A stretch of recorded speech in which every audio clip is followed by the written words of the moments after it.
Assalomu alaykum, Alpomish Media kanali kuzatuvchilar, do'stlar. Bizni İstanbuldagi sayohatimiz davom etyapti. Panji aka bilan, mana Nurali do'stimiz bilan Galata ko'prigidamiz.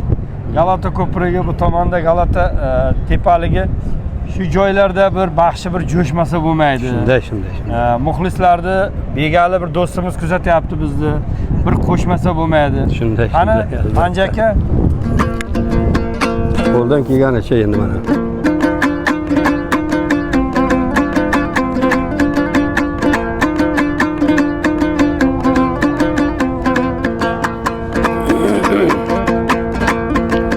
Hayar hey, hayar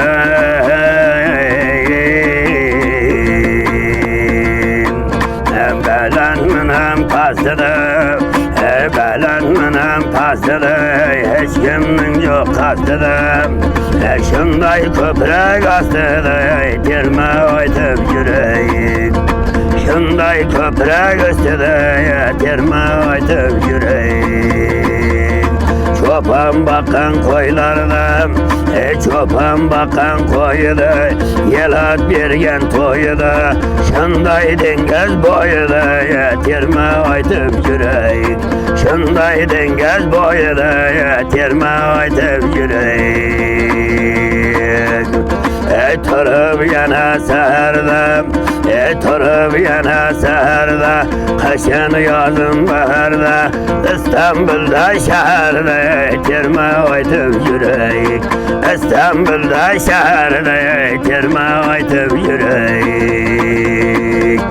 Dombra bergen nanıga, dombra bergen nanıga, her kim kadirdanıga, begalının şanıgayım terme aytıp yüreğim.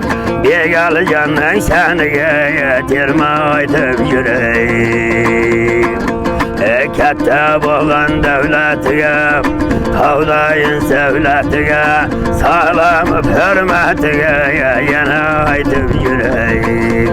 Şıl yelatın şaniga aytıp dayım yüreğim.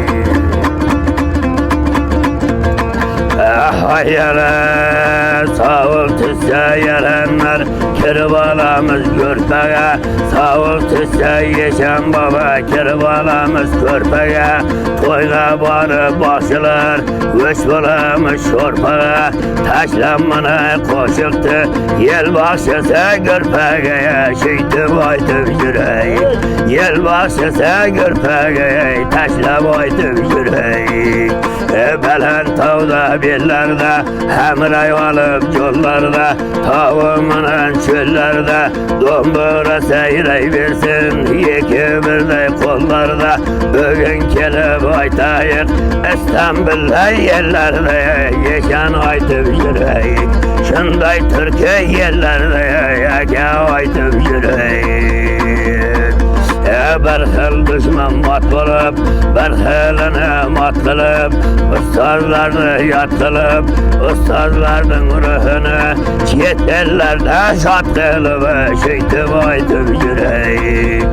Baland tog'ni bel qilib, so'zni chetgan qo'l qilib, atrofda nurali yeyilgan gala yel qilib, qo'shiqning ham oxirin tugatayaq shil qilib, yana aytib yuray. Oxirini shil qilib, yana aytib yuray. Yaşang, bizni kuzatayotgan Salomat bo'ling. El Baxshilar kanal gruppasi bor. Safarbashi do'stimiz bor. Bo'riqul do'stimiz bor. Ha, Bularning shunday, hammasi shunday, nasib. Begali do'stimiz salom aytyapti bizni. Salomat bo'lsin. Safarda kuzatib turgan kanalimiz jonli efir qildik, kuzatayotganlar bor. Hammaga salom, hammaga Ha, rahmat. muxlislarga ham rahmat. Sizga ham katta rahmat. Rahmat, Omon salomat bo'ling. bo'linglar. Sog' bo'lsin.